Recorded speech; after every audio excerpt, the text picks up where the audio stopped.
This is the European edition of Breaking Banks, the world's #1 fintech podcast and radio show. We bring you the European unicorns, startups, founders, regulators, and leaders innovating the rapidly evolving fintech scene today. A truly localized podcast with both English and local language content, with some of the world's most well-known hosts and influencers in the fintech sector globally. Join us every week as we explore what makes the European Union a phenomenal proving ground for many of the fastest growing fintech plays in the world today. Okay, let's roll.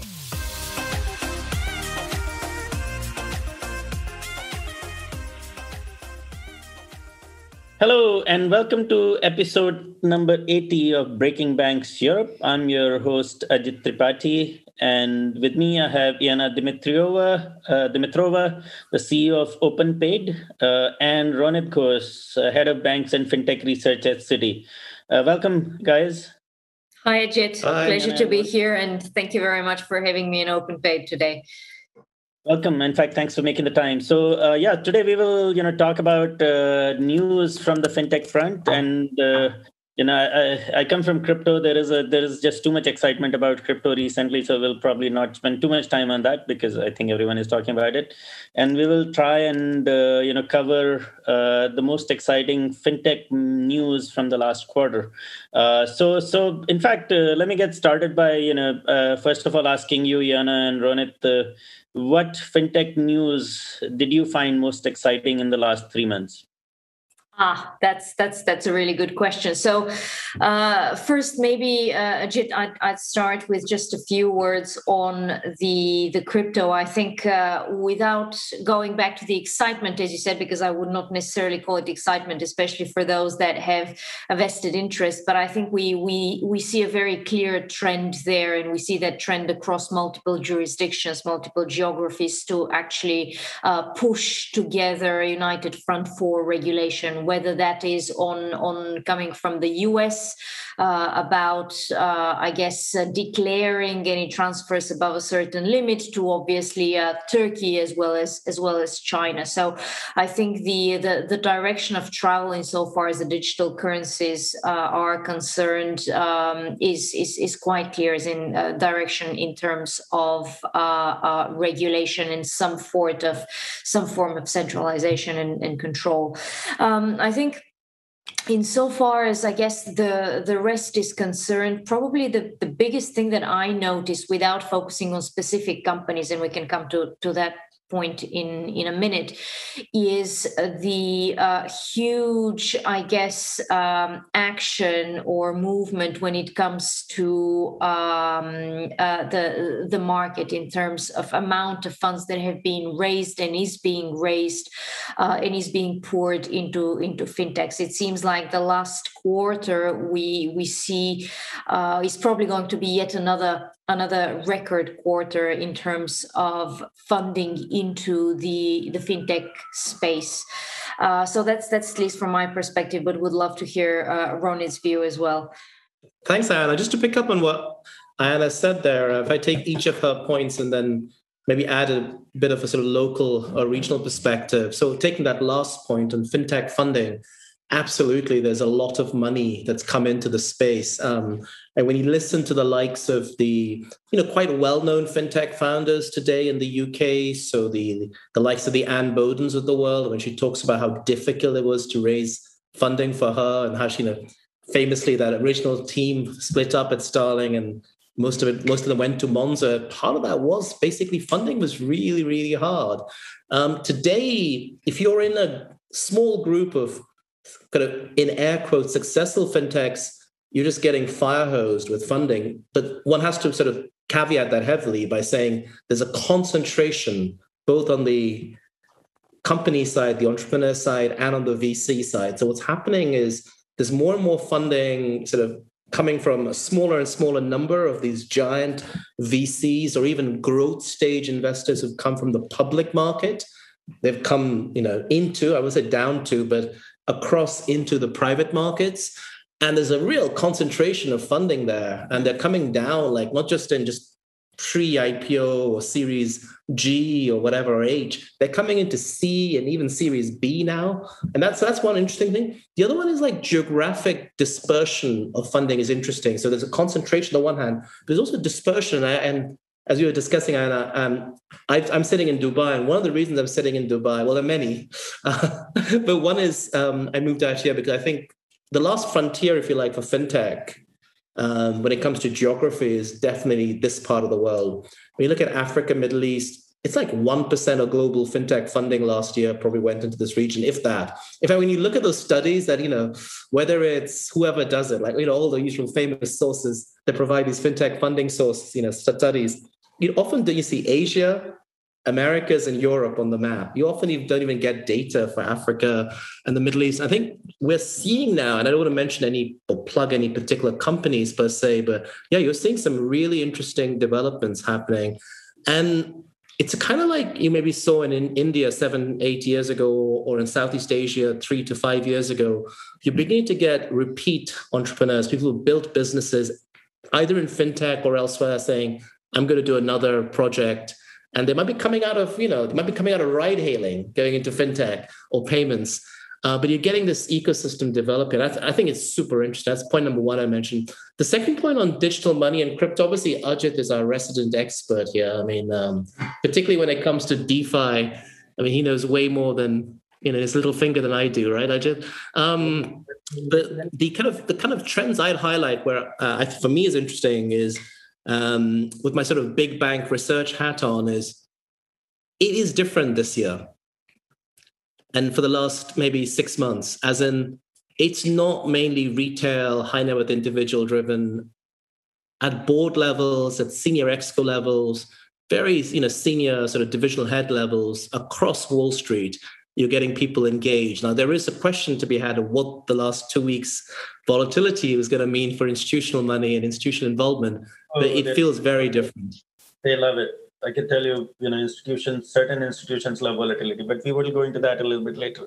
So let's look into this, right? So Revolut. It's really hard to filter out crypto news and focus on anything outside of crypto. When I go to the Reuters news page, and I have to go click for a while till I find anything other than crypto. So which is great for our space. But let's focus on this for a second, right? Revolut on the path to 10 billion valuation with new funding. That's on April 17th, 2021. I mean, 10 billion, what's a billion anymore? I mean, do you think this type of valuation is justified, and what's really going on there? I think that's a great question, Ajit, and I'd probably not comment on whether the 10 billion valuation of Revolut is justified or not, but I can certainly tell you from experience talking to investors that 1 billion valuation is no longer raising eyebrows. It is perceived to be the bare minimum for a conversation to continue. Now, what we see is that there is the element of the FOMO, the fear of missing out factor from VC firms. So there are certain firms that have got into banking as a service a while back and now are reaping the results of that, and others that didn't get involved early on are now desperately looking to deploy funds. Now, I think there isn't really a 100% understanding of the overall ecosystem, and many firms are still trying to find their angle, trying to find their own investment thesis. But if there is one resounding theme that comes out of all of them, is that clearly the space is large enough for there to be multiple players, more than 10-15 players at a valuation of 10 billion and above. And we hear that as a recurring theme from VC firms of different sizes that are investigating that market. So maybe from that perspective, that 10 billion valuation, frankly, does not really come as a surprise. To me, the question mark is how sustainable that is. And we see that, by the way, with the likes of Marqeta as well. Very recently, Marqeta went for, I believe it was a 16 billion valuation, going on for 10 years now, not necessarily in profit just yet, but we see that as a recurring theme, which to me signals the confidence of investors into that space in the future of the, if you will, the digital banking as a service and generally the digital delivery of goods and services. Yeah. So Ronit, you and I are survivors of, the dot-com boom when we used to have Abby Joseph Cohen and a few other analysts really go bullish on everything to do with dot-com. Have we entered a fintech era where everything to do with fintech must be valued at a few billion, including, let's say, I'm looking at another news article which says Figure hits 32 billion valuation on 200 million raised. So what's really going on? How much of this is driven by the fact that there is excess cash in the ecosystem and, VCs are becoming private equity type growth investors and they have to deploy capital somehow? And how much of it is really, are we going to see a whole vintage of terrible returns or what's going on? It's an interesting question. I think part of what is going on is that a lot of VC is about pattern recognition or pattern matching, right? A lot of investing in general is you look at, that worked.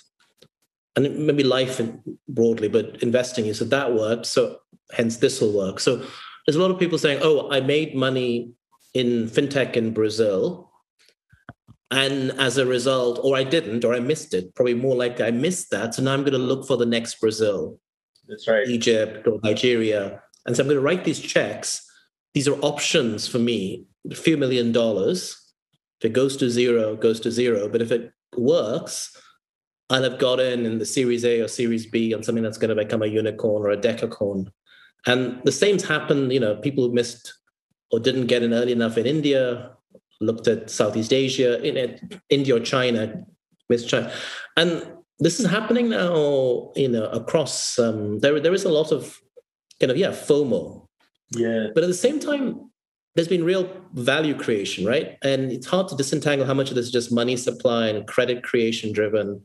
But the end result is you've had, you look at the US listed market. Today, payment companies and fintechs that are listed, the big names, they have a market value north of $1.5 trillion. Mm-hmm. Mm-hmm. 10 years ago, that was sub 100 billion. Most of these companies were not listed. Yep. They were just getting listed after the financial crisis. So there's been like ballpark $1.5 trillion of quote unquote value created in the US alone.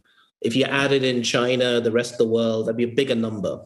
So people look back on the last 10 years and go, okay, where's the next, And then you look at products created and how's that been created? It's been largely created because in consumer in particular, not so much in institutional, but in consumer, banks have either forgotten how to build or regulation or culture makes it hard for them to build. Yeah, it probably. And fintech basically fills that gap. Yeah, for sure. So I think, continuing on that, so Coinbase had an IPO worth 100 billion. I think currently worth a lot less than that, somewhere around 50 to 60 billion after a very, very frothy launch. And one of the things Brian Armstrong, CEO of Coinbase, said was, so he criticized fintech for essentially just wrapping, not his words exactly, taking the old rails and not really, changing the infrastructure and wrapping, old rails into new apps. I mean, so Iana, do you agree with that assessment or is that overly critical? I think I can definitely see where he's coming from because you know very well that banking as a service providers like OpenPayd are running on legacy rails, whether those are the SEPA rails, the faster payment rails, or the SWIFT rails. Now, so from that perspective, I think he does have a point. But equally, what we have to think about here is what does the customer want? And for example, in the case of a corporate customer, what they want is the ease of the integration, and they want the, agility of the integration layer that can enable them to pick and choose the services that they want. So fundamentally, I guess what I'm saying is that customers are still okay to use the traditional rails of, say, the SWIFT network or the SEPA network for so long as the integration is delivered to their doorstep. It's a single API. It is easy to integrate. It is scalable. It's microservice based, and they can then pick and choose what services they want. But if we are thinking about completely revolutionizing payments and banking, yes, there is still a long way to go, because there are still multiple touch points to the centralized systems and payment rails. And that, as a result, I guess, comes with its limits when it comes to transaction times or cost of moving money around. So another that's a very good point. So now another news article that I found interesting was that Rabobank, right, traditional Dutch bank in, I forgot the name of this city, but it's quite a nice one, Utrecht, is spinning off its treasure-up venture through a Series A funding round together with Australian-listed cross-border payment specialist OFX. I mean, we don't see a lot of this type of corporate venturing, right, where a bank is essentially spinning off what can be quite a valuable business on its own, instead of just trying to keep it inside the four walls. So that's a remarkable news. And what's going on there? I think that's definitely an interesting move, and that's probably the reverse move, because what we've seen is banks actually investing or buying out companies that are going on their own and I guess providing an alternative access. So yes, from that standpoint, I guess this is an interesting move. But equally, I think going back to that reproach from Coinbase that fintechs are not really reinventing the ecosystem, I think we're going back to the same point of the use of traditional rails. I mean, certainly being outside of the ecosystem of the bank, of the incumbent bank, makes innovation and I guess tech development much easier, much more agile. Yet there are still the same barriers and touch points and price points when it comes to I guess the traditional payment rails. Yeah. So Ronit, you might find this interesting, right? Coming from comparing. I mean, obviously, I'm not sure if you're supposed to speak about for your peer banks, but HSBC. I mean, the CEO just said today that Bitcoin is not for us, right? And I don't know how I feel about that, but I definitely am closing my account at HSBC. And meanwhile, they're saying HSBC to take on fintech rivals with multi-currency digital wallet. What exactly is a multi-currency digital wallet if it does not involve crypto or actual digital currency? And what are they trying to do there? Sure. So when we're talking about multi-currency digital wallets, they're meaning obviously multi-currency, multi-fiat currency. There are a few of these. I mean, you know that, and there are a few of these banks that do it.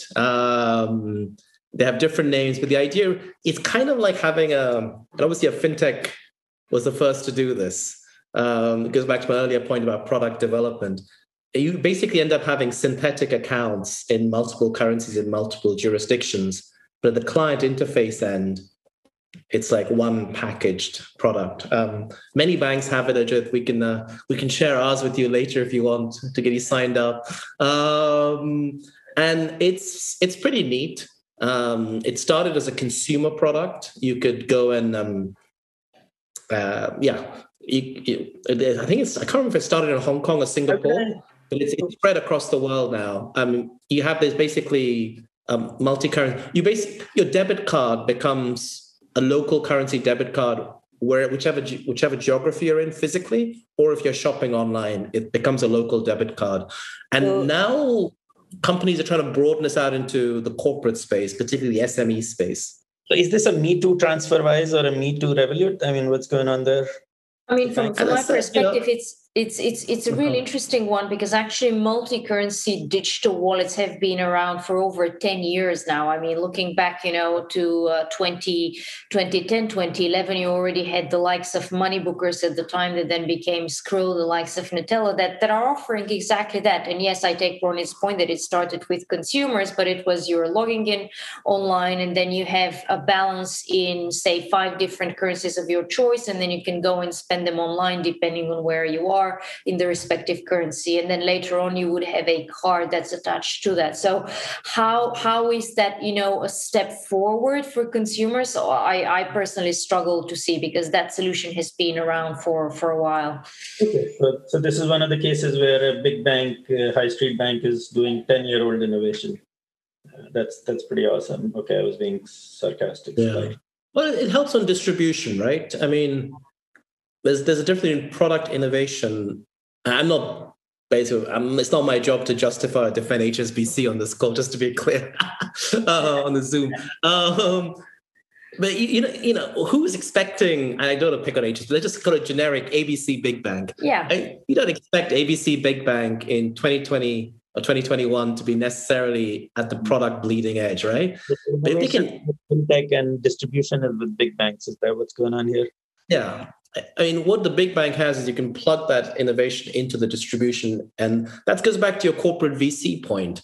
Why do people in very different models, that exist and have done for 10, 15 more years, why do people have CVCs or corporate VCs? Just the idea of sometimes innovation is hard to do inside not just a bank, any big institution.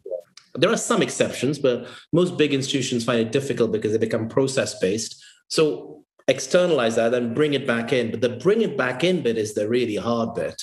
Very few banks today, not many. I'm no longer based in the UK, so I mean, others on the call will know this better than me. But how many UK banks offer multi-currency digital wallets? Not many, right? Yeah. So that's why you have to go to these fintechs. Right. And people, hopefully we can start traveling again this summer. And, you're in Portugal or Spain. If your high street bank offered that to you, you wouldn't have to go to a fintech. So it's kind of... So Ronit, there is another one for you, one of your favorite topics. We mentioned Bitcoin and we mentioned HSBC.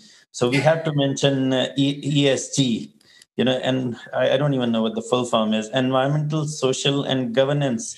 So Deutsche Bank used to be a tech company, and now apparently they are an ESG company. So always up with the times. So Deutsche Bank creates ESG center in Singapore. What exactly is an ESG center and what are they trying to do over there? And why is a bank involved? It's not like they're mining Bitcoin. ESG, particularly climate, net neutrality is a big thing for all senior leadership. It's not just this one particular German bank. Everyone is, and it comes from these big public institutions. The banks are responsive. They have to be responsive to external stakeholders, be they investors, institutional investors, governments, other parts of society. And it's just so front and center right now that you have to have, a ESG policy, hopefully a well thought out ESG policy. It's just like almost, as the Americans say, it's table stakes. If you don't have it, but there is an element of, was it 5 years ago, Ajit, everyone was running around saying we're a tech company around 2017? Yeah. John Cryan, I was in a meeting, meeting with PwC senior guys and John Cryan, and John was all about being a tech company. Now, are they an ESG company?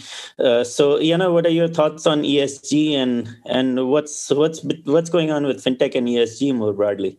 I think Ronit just made an excellent point that first it was all about being a regulated institution, whether that was an e-money institution or a bank, then that became not really very popular or sexy. So it was all about, and it still is all about being a tech company. And now I guess we're moving into that huge push of sustainability. I think it is something that fintech, as any other business, for what is worth, cannot really ignore.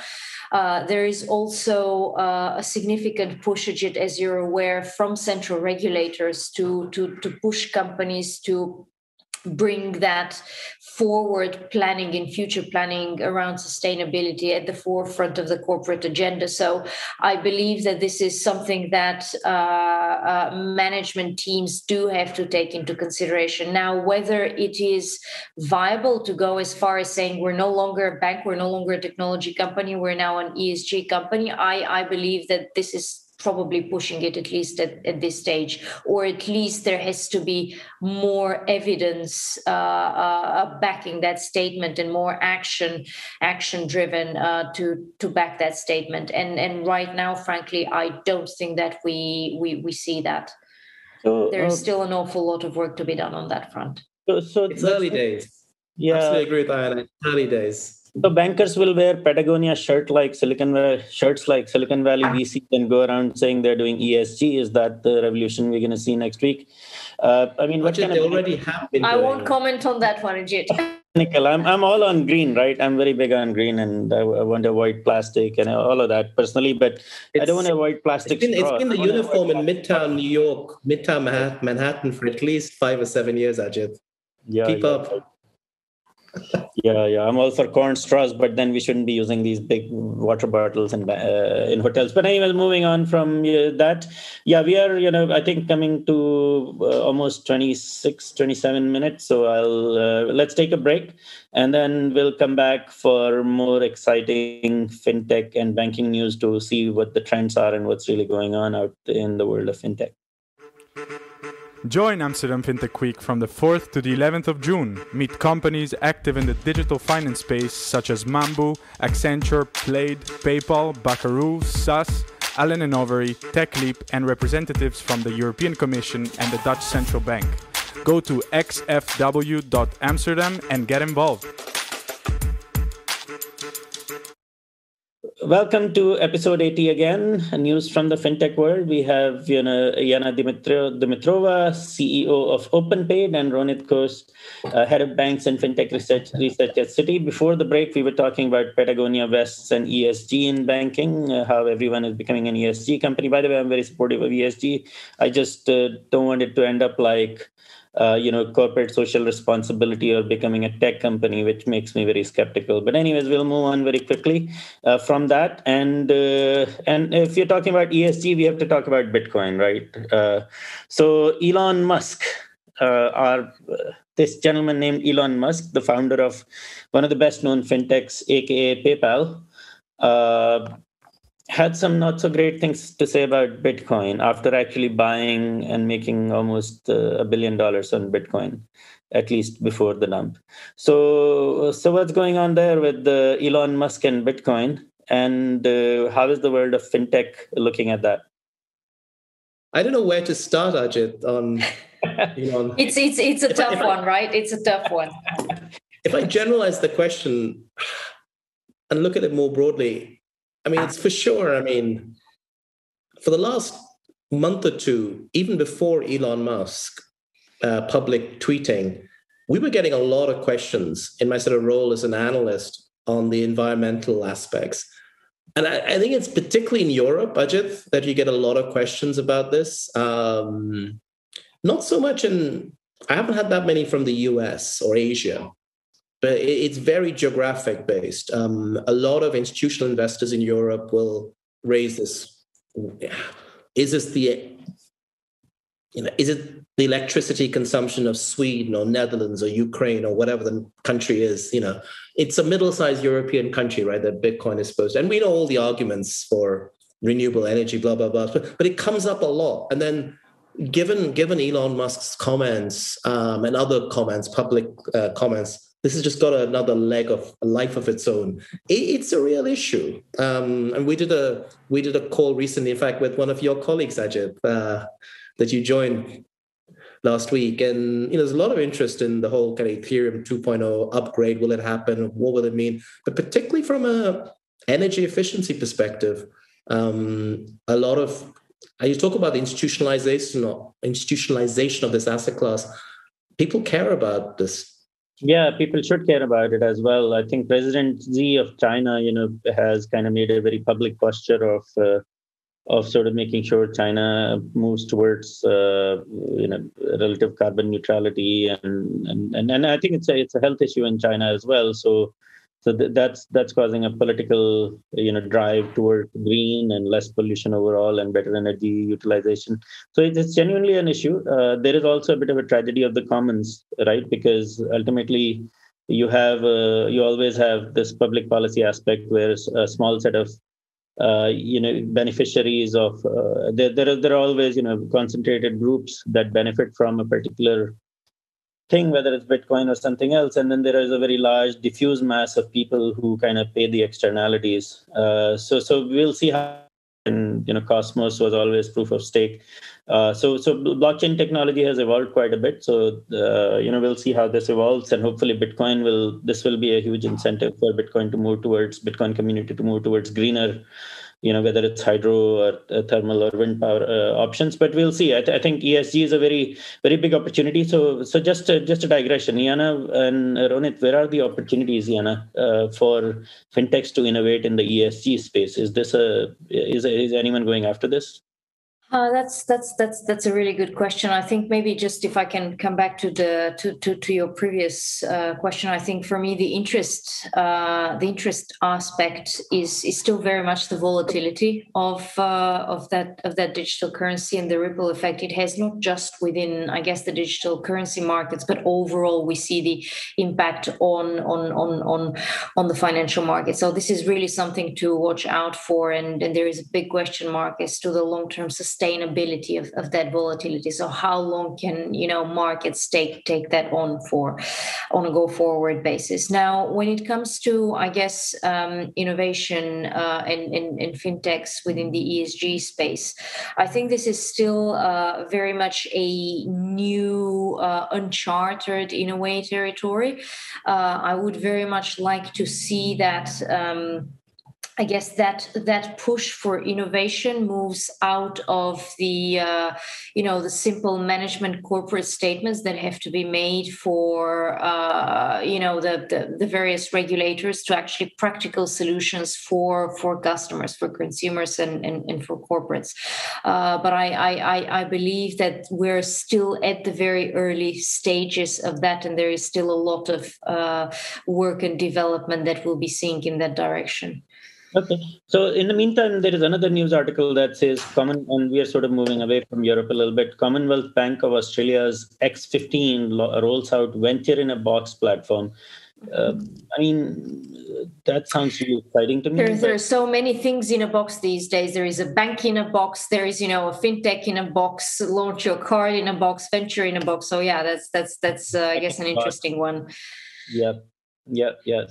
We'll get Ajit in a box soon.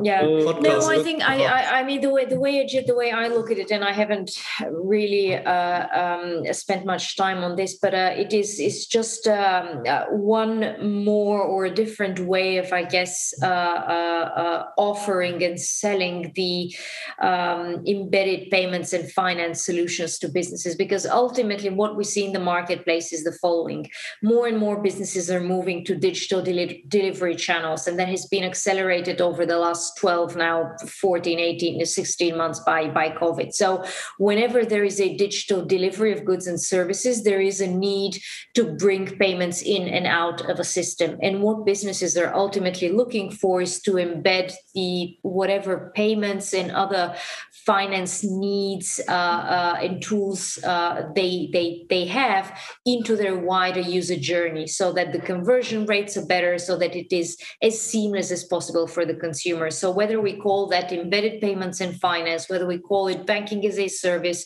bank in a box, venture in a box, to me,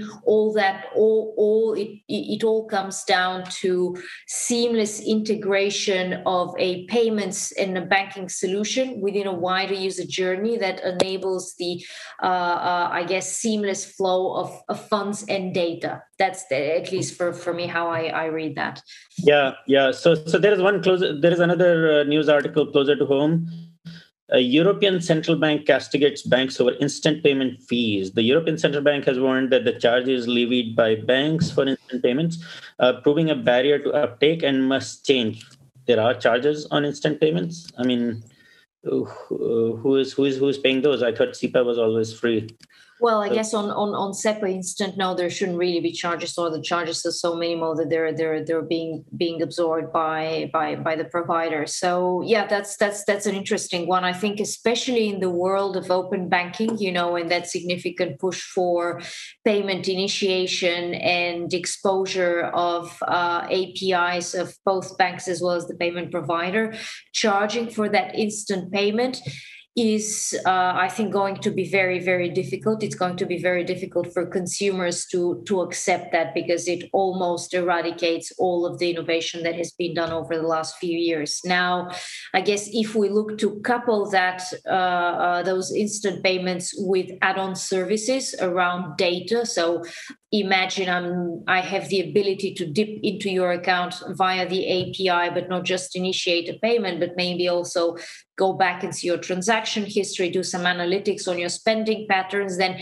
at that point, charging for that service would make more sense. And I believe that this is the direction that most fintech providers are taking. Cool. In the meantime, digital currencies are everywhere. So, the Fed Chairman Powell opened up a digital dollar debate. Now the Fed is starting to look at stablecoin regulation, if you follow Caitlin Long's Twitter. And the Bank of England set up yet another committee to explore the creation of a digital currency. And Bank of England, had the pleasure of working with the Bank of England as a consultant in 2016, and they were already probably the furthest ahead in terms of their thinking and analysis on digital currencies. 4 years later, we're still doing thinking and analysis. So what's going on, Ronit? You've been looking at this very closely. Are we going to see a European digital currency anywhere, or is this more committees and more research for the next few more years? I think we're moving out of the cookies and coffee and committee stage. I think we are. And part of the reason we are is the fact that DCP in China is live. And there's a geopolitical aspect to this, without making too much of the kind of arms race or space race or the other kind of metaphors that people use. There is until 2018, central banks, the Bank of England was actually quite far advanced, as you said, but the average central bank in 2017, 2018 wasn't seriously engaging with this topic of CBDCs. And then in 2019 and 2020, there was a big acceleration. And if you haven't seen it, look at the BIS reports on this. There's some really good data that the Bank of International do that in our reports. I don't plug our report, but it's in our report as well. But the BIS has this really great sort of basically they track central bank speeches, comments. 16, 17, hardly anything said, and it's negative. 18, more said, still negative. 19 is the first year where you get some positive, like material amounts of positive public comments from central bankers. And in 2020, just takes off. 2020, 21. What happens in 2020? COVID. And we're all going digital, even countries that are not very digital. The Chinese have DCEP in half a dozen cities actually working. And you've now a year or two post Libra, post DM 1.0. And, so people are like, whoa, money is our business, not Facebook's business. We're going to do it. So some combination of DCEP, Facebook, Libra, COVID. And so we're moving out of...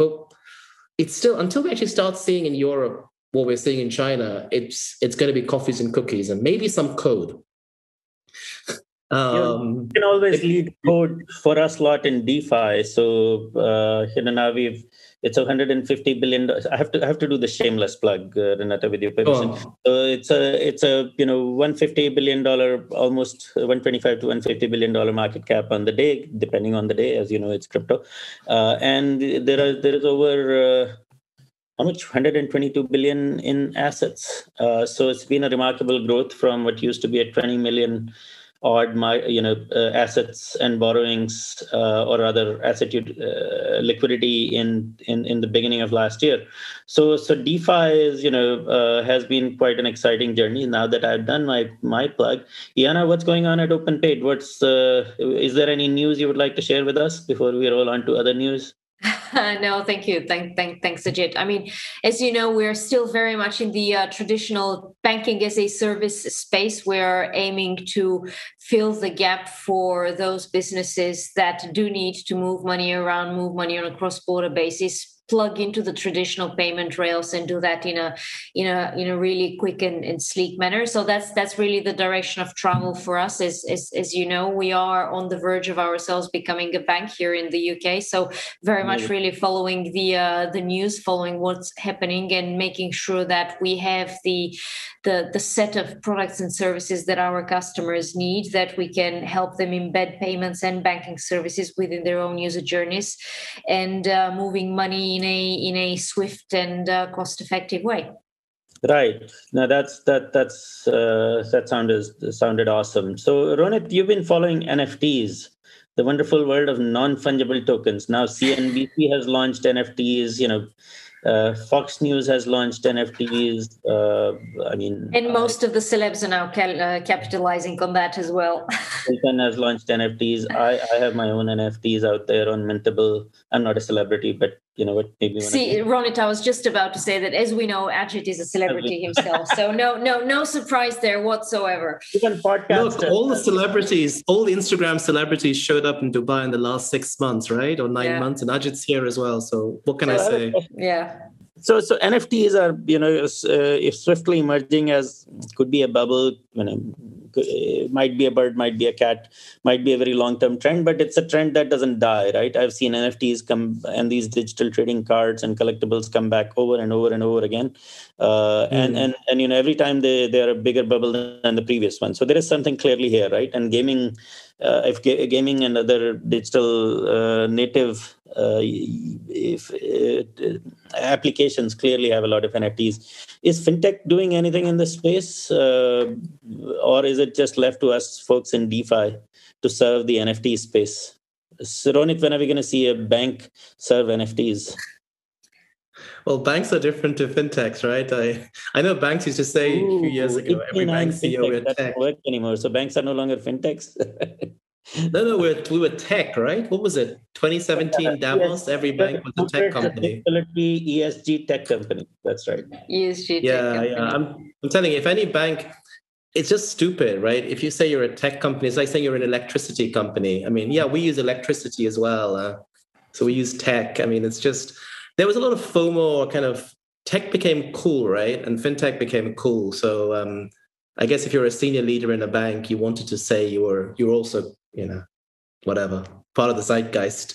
On NFTs, it's kind of interesting, right? When you sort of step back, because you and I have talked about this in terms of applications. Whether it's crypto, whether it's Ethereum based, other DeFi based, it's like so many of the applications are financial.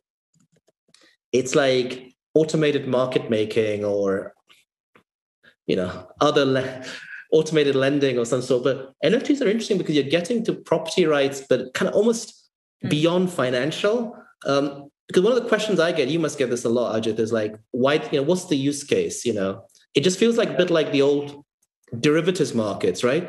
Interest rate derivatives or whatever, where you were just doing more and more complicated structures within fiat. And sometimes DeFi feels like that, but it's for digital currencies rather than fiat. With NFTs, we kind of go a little bit further.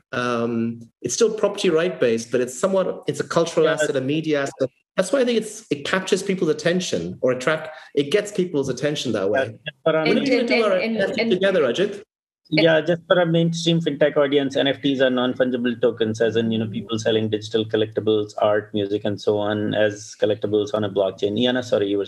I was just going to elaborate on Ronit's point. I completely agree with what he's saying, that it's actually pushing it a step further. And for me, the NFTs are really interesting because I also tend to look at them not just from a fintech perspective, but also from a legal perspective. As you know very well, I'm a lawyer myself. I've done a fair share of intellectual property rights. So I think it is really interesting to see what the impact is going to be and how exactly title is going to be transferred through those NFTs. And I still feel that there are a number of open questions that are yet to be answered from a purely legal standpoint before we can actually talk about the long-term value. Because as Ronit said, yes, it is all about title in particular. piece of art or whatever it may be. And I feel that the legalities around that still have to be resolved before we can talk about the long-term value. I think my point is, if eBay is selling NFTs, then there is clearly a role for fintech to serve that market, right? And maybe but DeFi is obviously serving that market right now, and there is probably at least payments and other lending services against NFTs and so on will be very interesting. How people, and you're right, Iana. So all the legal questions, and to the extent, and you're absolutely right. I think to the extent that there is demand, I think what we have always seen and will see in that case is that there is a gap in the marketplace, and that gap has to be plugged. So we have to bridge that gap between the DeFi space and the fiat demand. So buy NFT now and pay later, right? I mean, everything in installments, yes, indeed. And every installment you can pay it from one of your from a different currency in your HSBC multi-currency digital wallet, right? That's it. But in an ESG way, so exactly. So when you're launching that product at Aave, Ajit? No, so in fact, that's a great point. So thank you for allowing me another plug. So we launched a product called Aito. And, Aito obviously has basic marketplace features and NFT features. And it's a bit like Instagram for NFTs, right? So you can show, you can share, you can show off and all of that, all the things cool things you want to do. But you can also financialize your NFTs. You can, if you don't want to sell your work of art and you want to earn an annuity against that, you can do that. If you want to sort of, rent it out, you can do that. You can, so there's going to be lots and lots of features for artists to monetize their work without actually having to part with it for the rest of their lives, right? So without having to sell, or if they want to sell, of course, they can sell an auction. So I did manage to buy an NFT on Aito yesterday for not a lot because the market was so complicated. But anyway, so this is another. I thought you were off yesterday, Ajit. You said that you were off the markets yesterday. I was on the right markets yesterday. So, okay. So anyways, so thank you. That's a wonderful plug, and hopefully we will do Breaking Banks Europe NFTs soon. Hopefully this episode will be auctioned for 10,000 Ether or something, given that we have celebrities like Ronit Ghose and Iana on our show. So any other news that, trend or themes we missed in this show that you think were particularly interesting from the last 3 months? It's kind of interesting how the last 3 months, particularly the last 6 to 8 weeks, has been swamped by crypto and digital assets. Yes. It almost feels like, in a way that it wasn't. On the one hand, and then on the other hand, I think we see huge amounts of fiat poured by venture firms into a few, a small pool of fintech players, as you said. I think that, the activity has been absolutely staggering there. So it's a combination of both. Yeah, I think one thing we didn't cover is, Plaid.